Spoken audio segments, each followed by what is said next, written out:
বল চাইলে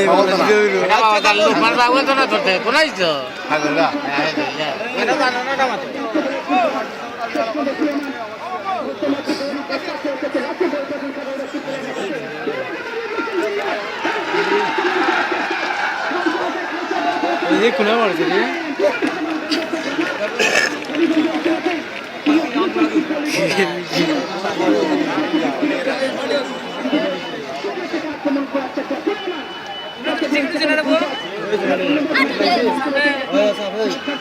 রইছে ওটা আরো বড় না মারছে না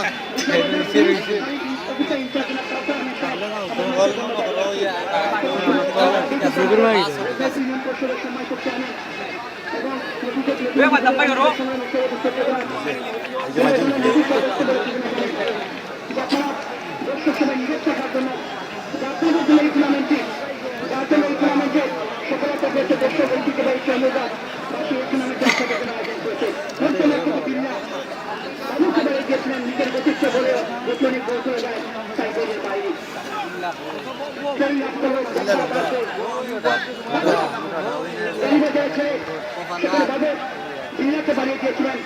কাউন্টার অ্যাটাক করার চেষ্টা বাবুল ক্রস করেছেন নিজের দলের কোন খেলোয়াড় নেই ডান প্রান্ত দিকে আক্রমণ করার চেষ্টা বিরাট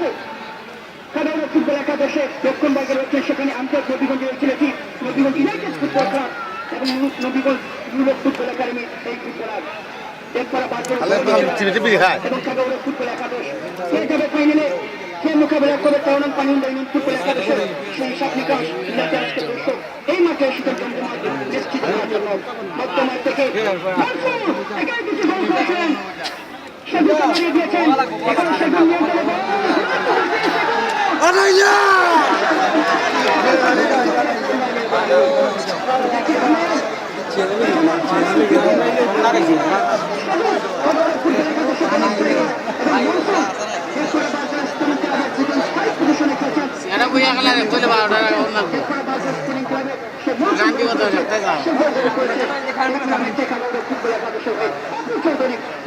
ভারতে খেলেছেন আপনারা জানেন অপু চৌধুরী কাকে দিলেন ডান প্রান্ত থেকে আইসাকে বাড়িয়ে দিয়েছেন মাঝে সুনামগঞ্জে ছেলেটি সেন্টার করেছেন সেগুলোকে বাড়িয়ে দিয়েছেন পরিষ্কার অফসাইড একদম পরিষ্কার অফসাইড ধন্যবাদ প্রিয় দর্শক আপনাদের 14তম মুশকিলাপূর্ণ ফুটবল টুর্নামেন্টের মাঠে আসক্তি ঐতিহ্যবাহী সেখানে এই ফুটবল টুর্নামেন্টে আয়োজন করেছে একবার নয় 14 বছরের দায়িত্ব দিয়েছে মুশকিল হাসান স্পোর্টিং ক্লাবকে আমরা ধন্যবাদ জানাচ্ছি আমাদের মুশকিল হাসান স্পোর্টিং ক্লাব একটা যুবক যারা এই টুর্নামেন্টের দায়িত্ব পালন করে যাচ্ছে আমরা তাদেরকে ধন্যবাদ জানাচ্ছি আর মাত্র একটি ম্যাচ রয়েছে ফাইনাল ম্যাচ এই ম্যাচের পরে এই ম্যাচের পর ফাইনাল ম্যাচ হয়েছে আপনারা জানেন ফুটবল একাদশ তারা প্রথমবারের মতো এই টুর্নামেন্টে অংশগ্রহণ করে ফাইনালে উত্তীর্ণ হয়েছে কে মোকাবেলা করবে পানির সাথে সাধারণ দেখরা বার্সেলোনা স্পোর্টিং ক্লাব সেই সব আজকে মিলানোর জন্য দর্শক এসেছেন মাঠে আমরা সবাই এসেছি এই মাঠে গোলরক্ষক রানা গোলটিকে বসিয়েছেন অপু চৌধুরী হেড নিয়েছেন অপু চৌধুরী জিল্লা এবং কিছুর মধ্যে বল দখলের লড়াই অপু চৌধুরী গোলপথে সেখানে কিছু নিয়েছিলেন এই ফুটবলার কাউন্টার অ্যাটাক করার চেষ্টা সেখানে